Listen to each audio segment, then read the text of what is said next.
My son doesn't want to try hard at anything and is holding us emotionally hostage, because if we don't take care of him, he said he's going to end up homeless and is fine with that. Posted by you/communication own 884.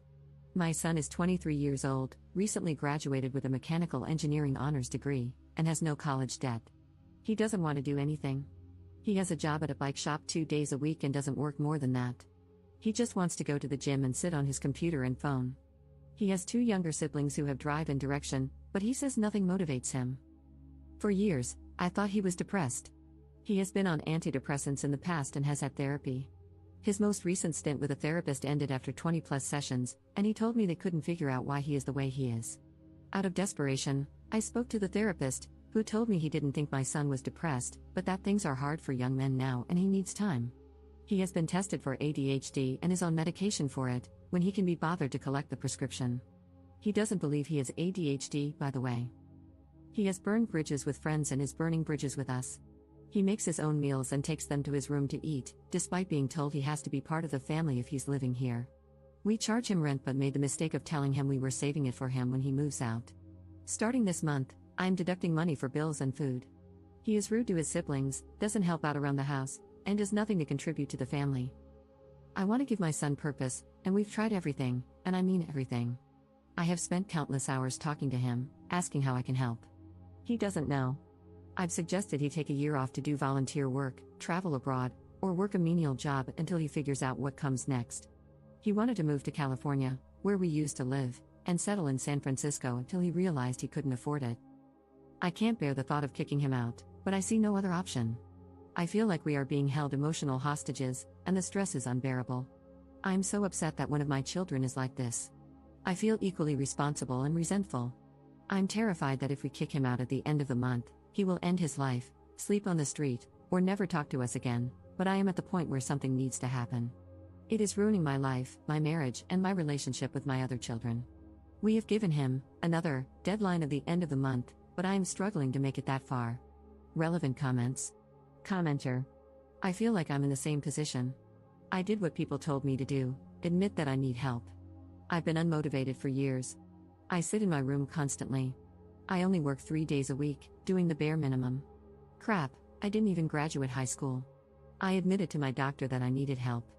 I was constantly feeling terrible about myself, no purpose.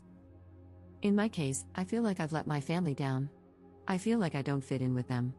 They tried talking to me about it, but overall, it just felt like they were victimizing me, asking dumb questions like, "Why are you depressed?" I don't know. Part of it is purpose. Nobody needs me. If I disappeared today, sure, people might be sad, but nobody needs me. This might not be what your son's going through, but I thought it might help to get a perspective from someone in a similar situation. To be honest, though, he's doing way better than me. I'm 23 as well, living at home. Ops response. Hi there, and thank you so much for responding, it's really helpful. You sound very much like my son. I have no idea how to motivate him, and we're down to the wire. Perhaps having to put a roof over his head will be the motivation he needs, although when we talk to him about that, he says he doesn't care and that he'll be homeless. It's hard to know if he's serious or just being immature. He has never made any real decisions his whole life, and for one reason or another, we made some for him.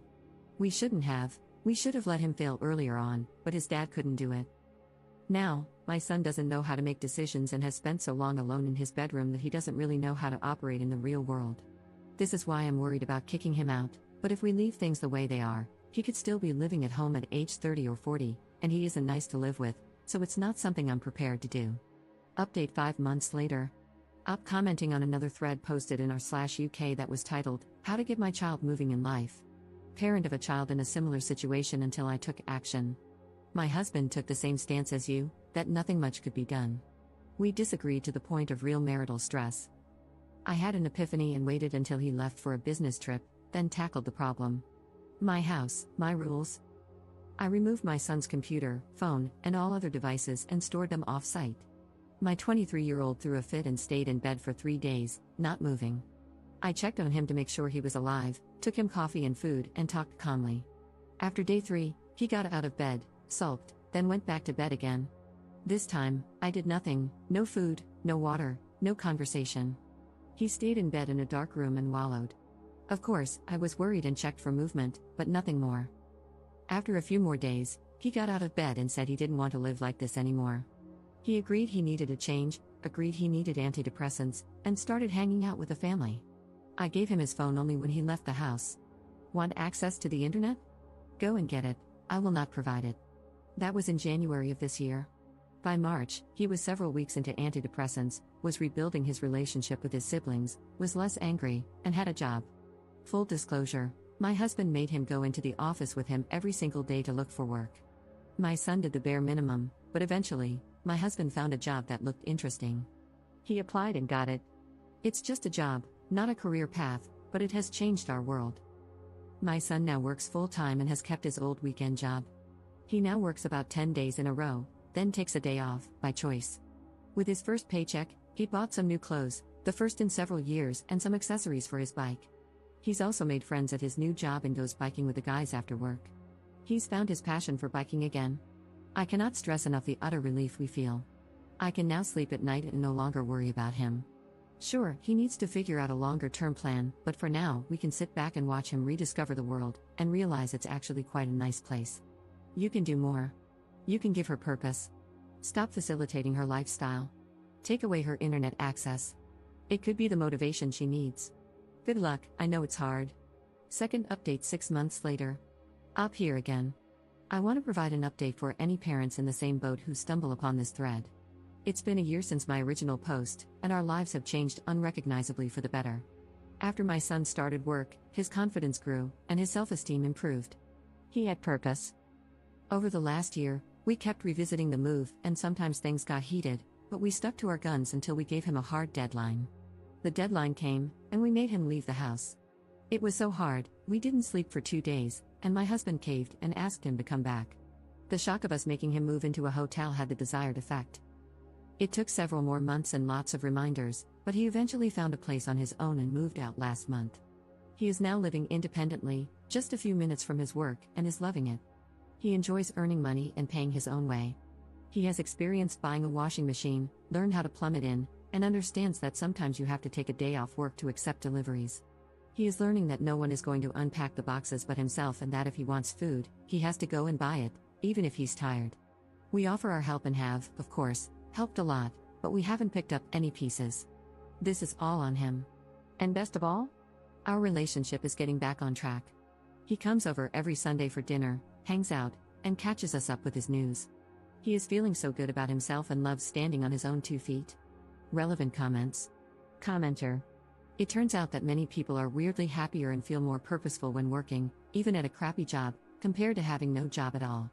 I spend most of my work shift dreaming about playing video games, and I resent having to waste the best part of my life slaving away at my desk. But when I'm unemployed and just screwing around, those video games really don't keep me entertained. They become just something to do to pass the monotony of doing nothing important. However, I treasure my time playing after work when my wife and I are side by side, enjoying it together. Commenter 2. I think this sort of hopeless, unliving existence is on the rise, at least in the US and other Western countries. Lots of young people just don't have lives to start with. Our economy is screwed, there's no reason to believe hard work will ever pay off in the way we were promised, and pure distraction is pushed at us from every screen, and there are a lot of screens around. It's also definitely a privileged affliction. People who don't have parents to subsidize their non-existence obviously have to work enough to pay for their essentials, even if they're still depressed or purposeless. I think it also stems from the disparity between how middle-class kids expected adulthood to look and what living in our society is actually like.